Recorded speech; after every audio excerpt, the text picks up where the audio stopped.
substitute here to House Bill 518. Chairman Dollar, do you have a subcommittee report? Where are you? Right here. Oh, there you are. I thought you were sitting here. I'll be here if you want me to. We did hear the bill, and there was a vote. I don't know that we have a recommendation for you. All right, so we have a report back from the subcommittee on this legislation with no recommendation. Now, we're going to go ahead and have it in here in this full committee. I don't normally have testimony in the full committee, but because we didn't have a recommendation from the subcommittee, I will allow limited. But if you testify, I just ask that it be specific to the bill and to provide information that hasn't been provided by somebody else. And I would just say that the reason I'm doing this way, normally, you know, sometimes we have to do it this way, but this issue, the whole issue of rural broadband, and this is not necessarily a rural broadband bill specifically, but the whole issue of providing service in all parts of the state, including our rural areas, is just something that's become very, very important to me. I've been all across the state, not only this past fall with the Rural Development Council, but the previous fall and summer with the study committee on rural broadband. I've talked to a lot of people. I've seen a lot of the problems, and some of the folks in here who live in rural areas know it better than I do. But one of the largest impediments is fees that are so high for companies to come in and provide service that they just can't do it. It makes no sense to pay exorbitant fees that are way beyond what the fee should be. And I won't speak to the bill any further than that. That's what the author and those who have come here to speak on it will talk about. But this does relate to that, and I think that in the subcommittee there might have been a good bit of misunderstanding about the whole concept of it and what the bill is trying to do. So with that, Representative Hawkins, if you will come forward, you'll be recognized.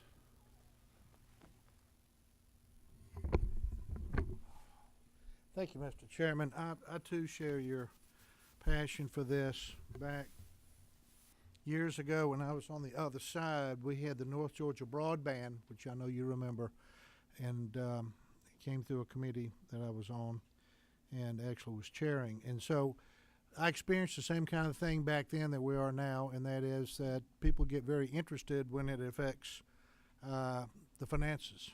But at the same time, we got to think about the people in the rural areas, and this has been a very tough thing for us to accomplish, because if it was easy, it would have been done 10 or 15 years ago.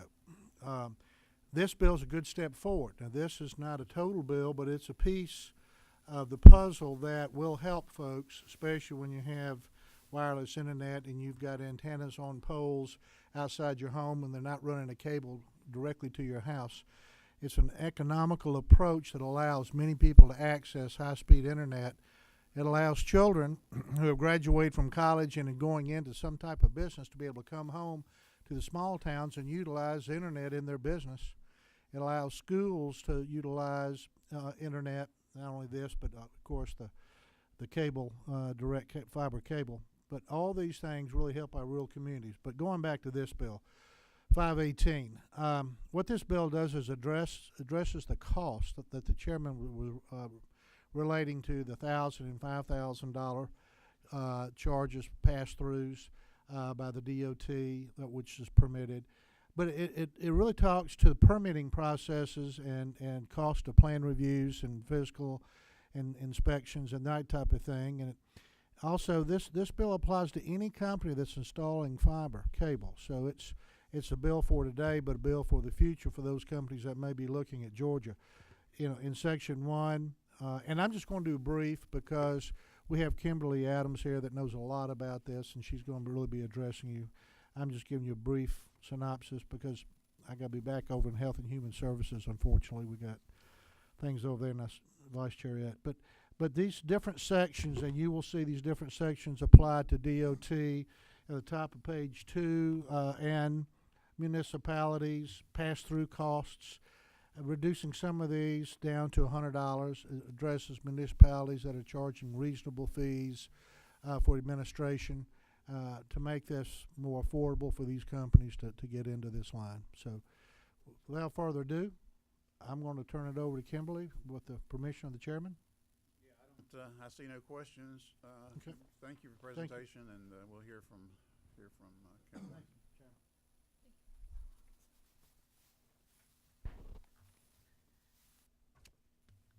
Thank you, Chairman Parsons. I'll keep my comments brief because I know some of you've heard it, but I'm glad to certainly answer any questions. This, although Crown Castle is traditionally a small cell provider and a telecommunications provider, this is not what all this bill is for. It also would apply to anyone putting broadband fiber in the right-of-way. And what it does is lower the fees. The current GDOT rates were set in 1985. In 1985, I still believed in unicorns, so a lot has happened technology-wise and broadband-wise since 1985's, and those fees were set. In fact, they are actually higher than any adjoining state substantially. So what this bill does is lower those fees, so then removing the barriers of entry, whether they be rural, suburban, or urban, all the fees would be lowered to then hopefully expand broadband development and lessen the burden, the reoccurring burden, because it is a reoccurring fee. Currently, the GDOT rate that then municipalities can adopt in a pass-through type situation is $5,000 a mile reoccurring. In rural areas, it's $1,000 a mile reoccurring. Obviously, the less customers you have, say, down that road, the less you're going to be able to make that cost effective, especially when I polled our construction folks, and it costs about $25,000 a mile to even put fiber in the ground turnkey, not including the fees. So you can see kind of how this antiquated fee structure really could be, and certainly is, inhibiting broadband development, whether it be wired or wireless. And I think the Rural Development Committee, one of their suggestions that they came out of their studies this year was lower the GDOT rates. They are a hindrance. So I'm glad to answer any questions, but hopefully that helps. I don't see any questions. There is one question. Yes, Representative Teasley. Thank you, Mr. Chairman, and thank you for your comments on the bill. I'm certainly very sympathetic to what you're trying to do here. You mentioned that it is for not just for telecommunications companies, but would also apply to anyone who's laying fiber. So I asked this question in ignorance. It repeatedly references a telephone company. Right. Can you help me get my mind around Correct. that? The bill is actually addressing two things. In the very beginning, it's addressing the GDOT rates, which is not in 46-5-1, but you are correct. 46-5-1 is the telecommunications section of OCGA, and that is the other component of this. But it does address the actual GDOT rates.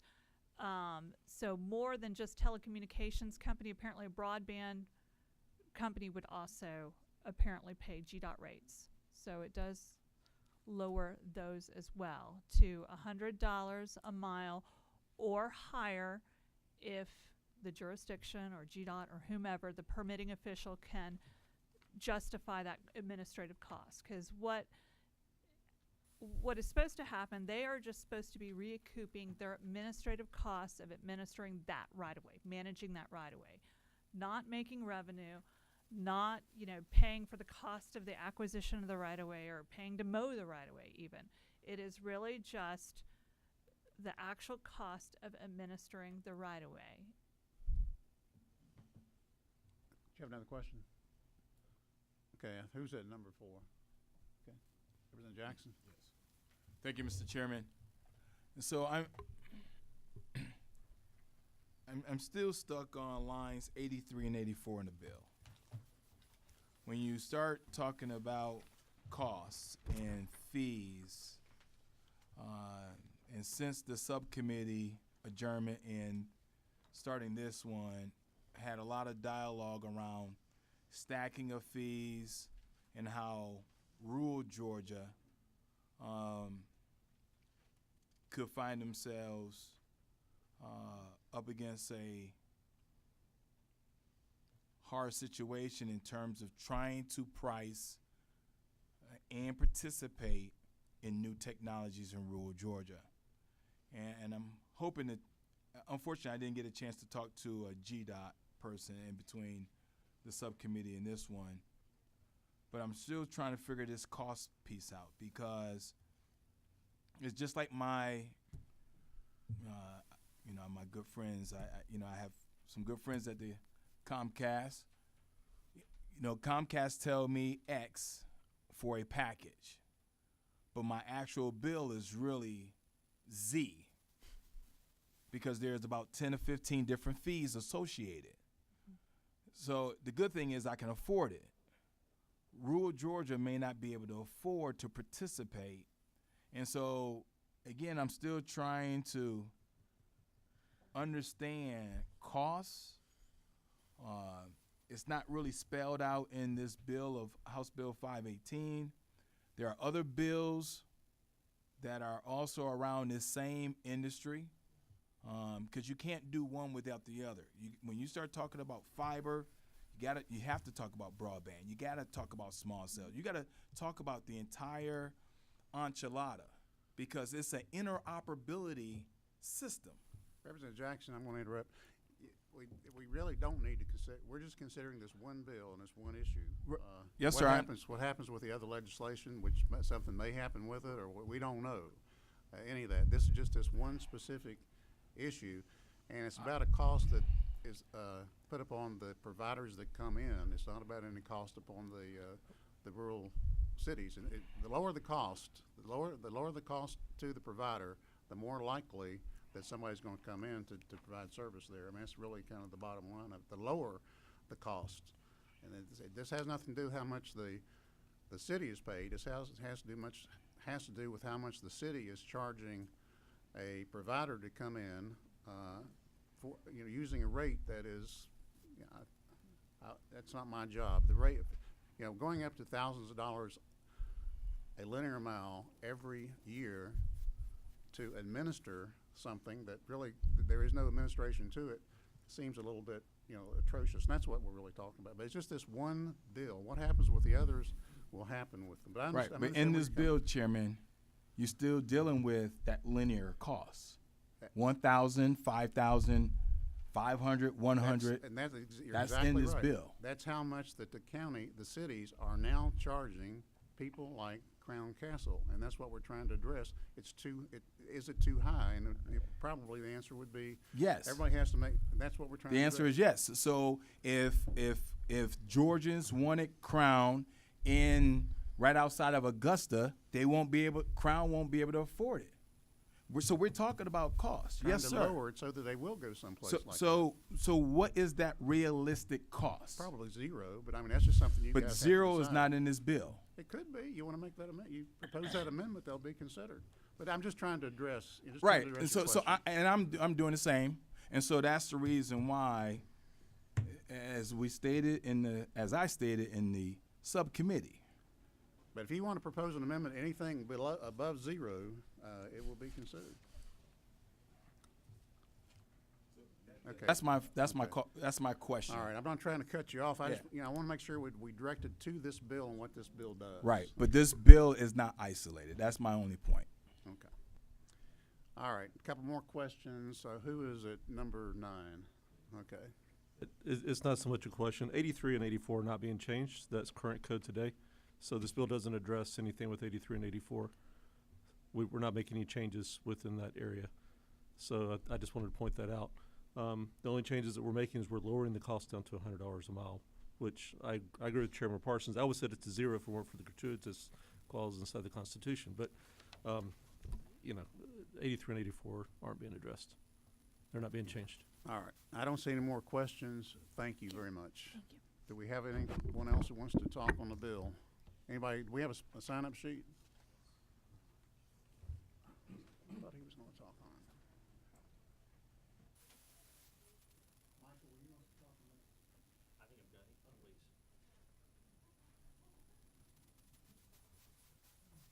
Please. Okay. Craig, you raised your hand, but we have a sign-up sheet here, and somebody's ahead of you. I can't read the name. Just says Georgia Cable Association. Were you speaking on their behalf? I am. Okay. Come ahead. Come on up.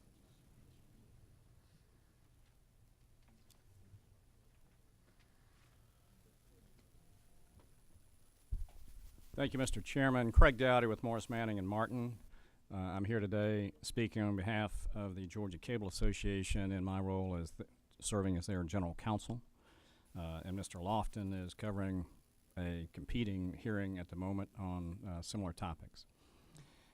I appreciate the time to speak. I was in the subcommittee meeting previously where this was aired at some length.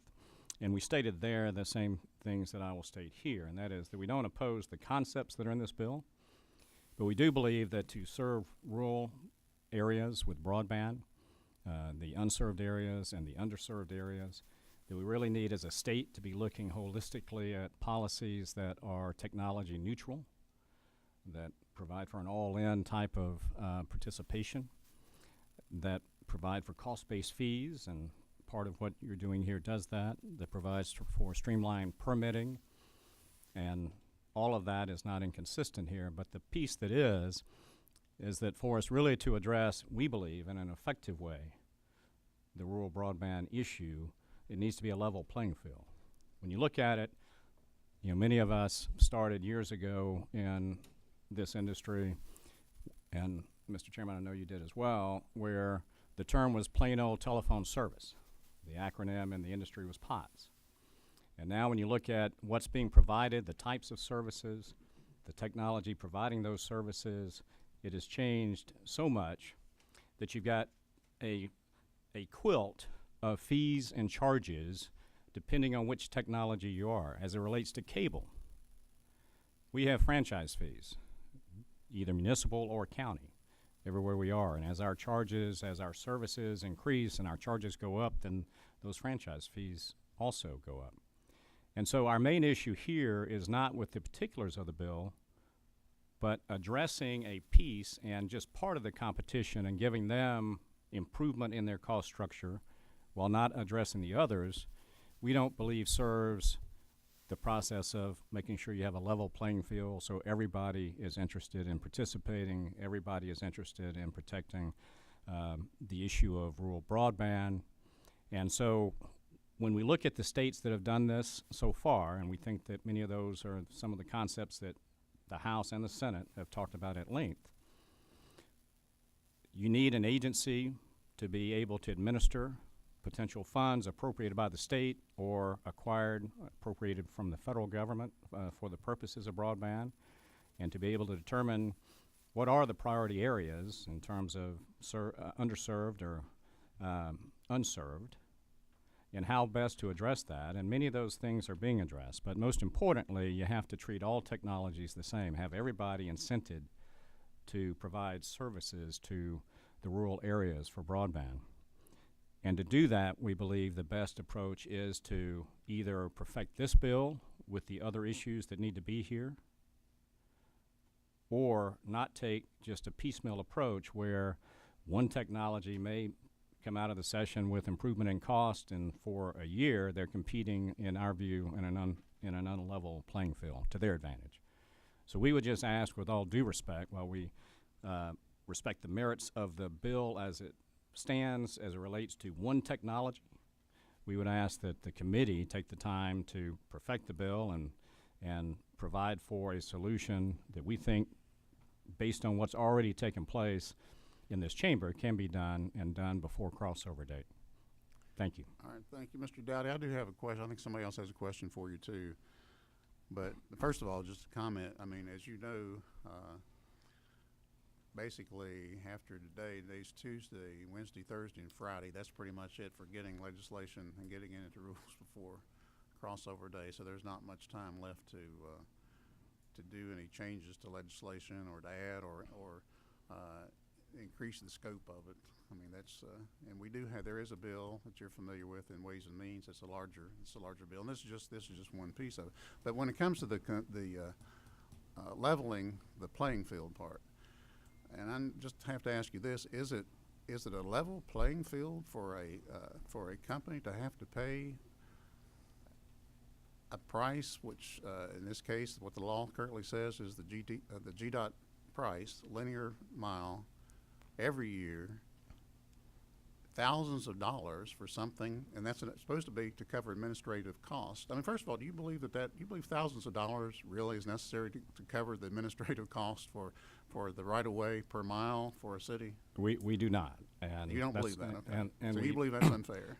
and we do believe it's unfair, and that's why I say it in terms of the merits of the bill.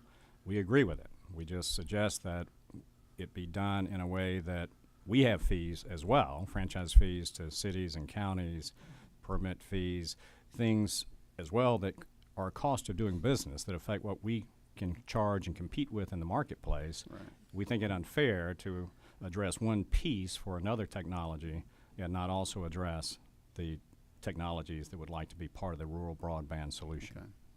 Okay. Okay, well, I appreciate that. Let's see, Representative Jackson, do you have a question? Thank you, Mr. Chairman. I want to continue on that theme of a level playing field. Because if I ask Georgia Power, EMC, Comcast, what do they consider as a level playing field? So there is a price. I agree with you. But my question is, when you start considering the 159 counties, 538 cities in Georgia, they're not all created equal. And so, based on the merits of this bill, which is my frustration when it start talking about fees. So lines 83, 84, no, they are existing, but that's the problem. That is the problem. We continue to add fees every session when it's appropriate. And so my question is, do we create more harm when we start leveling new technologies? Because our legislation is slower than the advancement of technologies. And so when you start talking about other companies who would like to come to Georgia, Or that are in Georgia, like or to be in are, this or business. it's exactly right. So are we doing ourselves a disservice when we start talking about regional transportation? Yes, I understand we're only talking about one technology, but we got to look at this holistically. Because if we don't, we're going to adversely impact another industry, another city, another municipality. And so that's what I'm talking about when we're referencing a level playing field. What are the costs? What are the association? Are we connecting? There are 6 different bills around this area alone. Now, I have my fair share in this industry. I'm no subject matter expert, but I know it very well when you start talking about interoperability and connecting and making sure there are no gaps and what are the costs and how do you tie a legacy with a new 21st century technology. They don't always speak to one another. So I am an expert along those lines. So that's what I'm struggling with this bill. It's not holistic. It doesn't outline how we can improve rural Georgia, how we can advance telemedicine, autonomous vehicles, putting Google out near Augusta, wherever it is. That's what we're not addressing, and that's why I'm having some difficulties when we piecemeal 6 different bills along the same industry. Craig, did you want to respond, or? I would just say that I do agree with that point, and that is our point. That's the association's point, and that is that you've got so many different technologies that should be looked at holistically, can be solved in that manner because different technologies have a different patchwork of charges today, and that has to be addressed. And as you bring in other types of competitors into the marketplace, you have to look at the potential for unfair competition. How do you address that? All of those pieces are in pieces of legislation, some more holistically now than in the House side and the Senate side. And so we do believe that it's something, and we're happy to provide input, can be done and can be done quickly. And that's just all we would recommend here. We have no issue with the merits of this particular piece. We just ask that the issue is better addressed holistically with a level playing field that invites all technologies. Okay, And Mr. Chairman, thank you. There's another question if you want to take it, but I want, as the chairman, I want to just, now this has nothing to do, this bill here has nothing to do with interoperability. I mean, I understand, you know, where you're coming from, but it has nothing to do, it doesn't change anything in that respect. All it does, it just would, have a more reasonable, fee per mile, annually for these people to use the right of way. I mean, that's really all it has to do. I mean, it wouldn't affect inoperability or operability with any other system, nothing whatsoever. I mean, it really doesn't. And I mean, I understand your concerns about all the things we need to do, but we sure can't do them in 3 days, and you really can't do those things. I wish we could address a lot of these things in a session. You know, I really do. I hope that we have I hope we have a really good piece of legislation that passes the General Assembly before we leave here that will improve rural broadband. If we don't, I know I'm going to be very disappointed, but not to mention what the people in rural Georgia are going to be thinking. I mean, it's more for them, but I'm going to be very disappointed. And I hope it's much larger than this. But this is a piece that, if nothing else happens, which I don't know what will happen with any of it, but if nothing else happens, at least we can address this, and that's what I'm looking to. And with that, if you would take a question from Gloria over here. Yes, thank you, Mr. Chairman. I am rural Georgia, so I have been on this committee for a few years, and this is the point where I thought we would be at, where we could actually expand broadband. And now we're here talking about the cost of putting fiber optic in the ground, the cost of sharing poles, the cost of getting this service to rural Georgia, which I have been told over the last few years is what we're trying to accomplish. So here we are. Representative Fraser, I'm sorry to interrupt. Now, here again, I want to stay on this particular bill. This has nothing to do with polls. I just want to make sure we're talking about this one issue. Okay.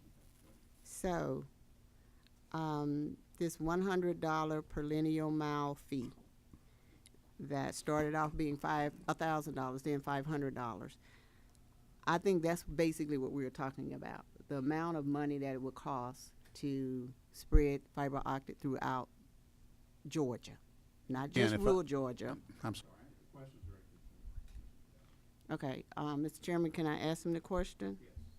Okay, so my question is this: the bill that's in Ways and Means right now, can this legislation here in this bill accompany that bill so that we could possibly get something passed this session that will at least start the process, or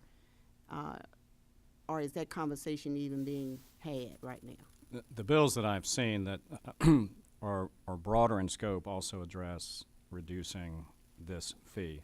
And understand this fee doesn't address all providers, and that's why I say it's not a level playing field. You know, we pay a franchise fee now. We believe that is something that could be lower because it's increased significantly through the years. But what we believe is our use of the right-of-way should be no more costly to a county or a municipal than the ones that we're addressing here in this bill. And we're not understanding why we would address just one piece when we should be addressing all of those, so that we're all, if we're using the right-of-way, everybody that's providing this type of service, regardless of technology, has a similar type of fee or charge or cost, is what we're asking for. And that's why we just prefer it be done in one bill. I understand Mr. Chairman's view that he'd like to at least get something out this session. We're still hopeful that we can address the whole issue, because we think the whole issue is what we really need to address providing broadband to the rural parts of the state. Okay, so it's basically not a level playing field. Well, it's not now, today. Let me give you Right. that, because Okay.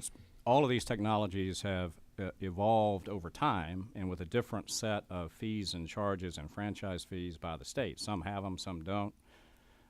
Some just provide for, if you're in the right-of-way, you have a charge by mile if you're not paying a franchise fee, and some of these providers don't pay franchise fees. So we're just saying it is time. We take this issue seriously. It is time that we look at it holistically, understanding that there are many different technologies and there's a patchwork of charges and fees that we have to address. And there are many bills here that have addressed those. And so we're still hopeful that the General Assembly can address this broadly this session. Representative Teasley. Thank you, Mr. Chairman. I certainly support any kind of measure that would reduce the business input cost on the cable side as well as the telecommunications side. But as my father certainly told me over and over again as a child, never let the perfect be the enemy of the good. And so I think we have before us an opportunity to reduce costs that can be a barrier to expanding telecommunications, that can be a barrier to expanding fiber. And so, Mr. Chairman, unless there's someone else signed up, I'd ask that we call the question. I'm not going to, thank you, Representative. I'm not going to recognize you for that motion Okay. right now, but thank you. I think we do have somebody else who wanted to speak, but we do need to be wrapping this up. Thank you, Mr. Dowdy. I Thank you, appreciate it. Mr. Chairman, All for right. the time. Thank the Okay, looks like that person is not here, so Representative Teasley, if you'd like to make a motion. Move to pass. We have a motion to pass and a second. Is there any discussion? Hearing no discussion, all in favor of substitute to House Bill 518, LC 363950 ERS. I think is that correct? Signify by, and let it be known by saying aye. Aye. Any opposed? No? Okay, the bill, it's clear to me that the bill passes. The bill has passed and will be eligible to be moved on to the Rules Committee. Thank you very much.